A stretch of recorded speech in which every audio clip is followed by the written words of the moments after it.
Hello, dear colleagues. I'm Shahida and I'm delighted to see you again in our Lingua Tea Club. I hope everything is just fine for you. Today we will be talking about how to teach third graders write short texts describing the nature.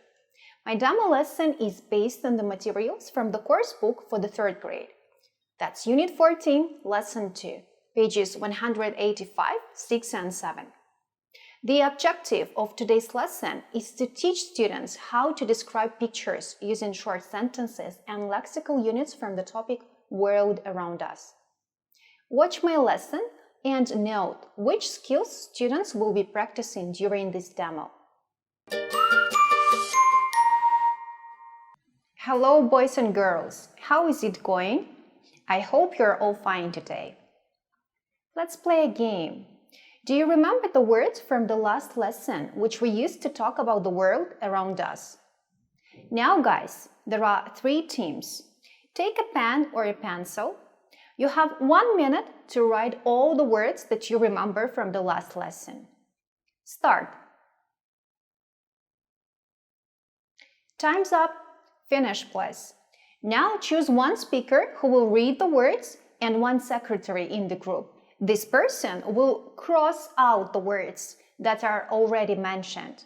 For example, I am from Team 1. I say the word sky. Teams 2 and 3, cross this word out. You cannot read it again.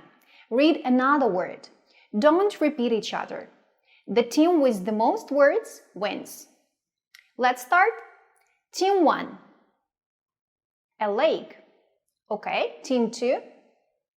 A river. Team 3. A mountain. Let's continue. A flower. A frog. A snake. A field. A horse. A bird. Team 1. A snake. Sorry, we have already used this word. Read another one. A sky. Okay. You please. A tree. Team 3. A yurt. Team 1. Any other words? No? Sorry, you're out of the game. Team 2. Do you have any other words? You neither? Sorry, you're out of the game too. How about Team 3? Do you have any other words? Oh yes, you do. What's that? A cloud.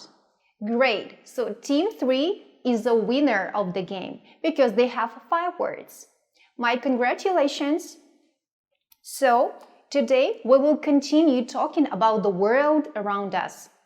Open your books, page 185, lesson 2, Sweet Home.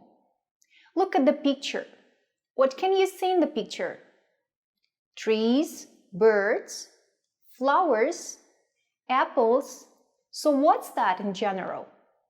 Yes, it's a garden. This is a cow's garden. Now let's read the text about a cow's garden.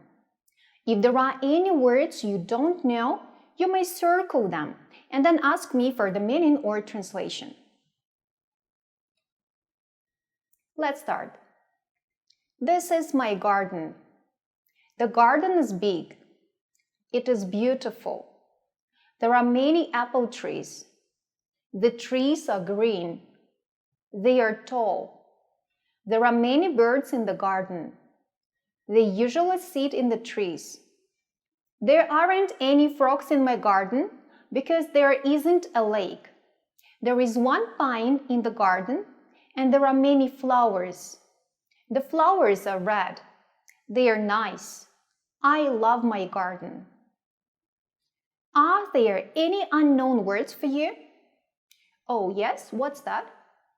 A pine. It is a tree which you can see in the picture. How do you say this word in Russian? Yes, this is sosna. It's a type of tree. Anything else? No? Okay. Now read the text again and find the words that we used to talk about the world around us. For example, a garden. Finished. So what are these words? Apple trees, okay, trees, birds, frogs, lake, pine, flowers. Great. Now guys, read the text again and answer the questions under the text. For example, question 1. Are there any birds in a closed garden? The answer is yes, there are. There are many birds in the garden. Open your copybooks now and write the answers. Use short answers and then full answers, please.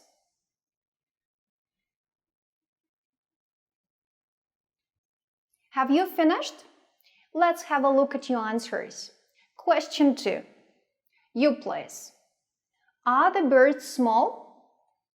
Yes, they are. The birds are small. The next question. Are there any flowers in a closed garden? Yes, there are. There are many flowers in a closed garden. Question 4. Are the flowers yellow? No, they aren't. The flowers are red. Question 5. Is there a pine in a closed garden? Yes, there is. There is a pine in a closed garden. Number 6. Is it tall? Yes, it is. The pine is tall. 7. Is there a river in a closed garden? No, there isn't. There isn't a river in a closed garden. And the last question. Are there any stones in a closed garden? No, there aren't. There aren't any stones in his garden. Good job, guys. Now, look at the picture from the exercise 2. What can you see there? A cat, a fish, 2 frogs. What else? Some flowers and trees. Yes, now work individually, please. Finish the sentences in the text. Look at the picture and write the missing words. For example, the flowers are nice. They are, let's look at the picture.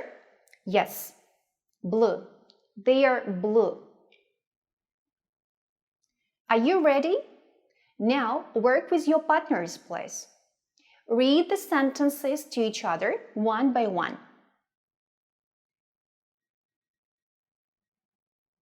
Okay, time to check together. The flowers are nice. They are blue. There are 2 frogs. They are green. The fish is red and black. The cat is orange. It is very big. Do you guys have the same answers? No? What are the differences? Oh, about frogs. So we say there are 2 frogs. They are funny. Oh, that's your answer. Of course you can use it. What else can we use to talk about frogs? They are green, they are funny, they are small. Yes, true. All right. Now have a look at these pictures from the exercise 3A. Work in your copybooks.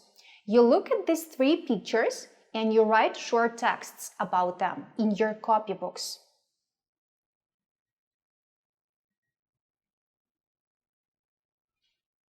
Now, as you have finished, work with your partners again. Choose a picture and read the text to your partner. Don't tell your partner the number of the picture, because your partner should guess what picture you're talking about. Then your partner chooses another text and read it to you. You listen to your partner and you guess which picture that is. Have you finished? Did you guess everything right? Great. Does anyone want to demonstrate? Yes, you please. Everyone, let's listen and guess which picture that is. There is a fish. It is red. There are some trees. They are green. There are some flowers. They are blue. There are 3 frogs. They are big. Can you guess now? Not yet? Okay, can you continue, please? There are 7 birds. They are white. Oh yes, that's picture number 3. Thank you. Anyone else? Okay. There are some trees. They are green. There are some birds. They are black. There isn't a cat. There are 3 frogs. They are small. There is a fish. It is black. Yes, picture 1. Well done, guys. Thanks. And now it's time for your homework. Turn the page over. The exercise 4. At home, think of your favorite place. It can be in the city or in the village, anywhere. Draw a picture and write the text about this picture. That's it for today, boys and girls. We'll see each other the next time. Bye-bye. Welcome back, dear teachers. Now we can have some tea time and talk about our demo lesson. Today we've had an integrated lesson with writing as its main focus. When we learn a new language, writing is often the last skill we focus on. Listening and speaking usually take priority, and reading can be integrated into textbook exercises as we learn grammar, for example. Writing may be neglected because of persistent myth about what counts as writing, beliefs that only academic assess are writing, or fears about making errors, which are more visible than errors made while speaking. It is the teacher's responsibility to develop writing tasks for young learners that are enjoyable, full of practice, meaningful, purposeful, social, and supported.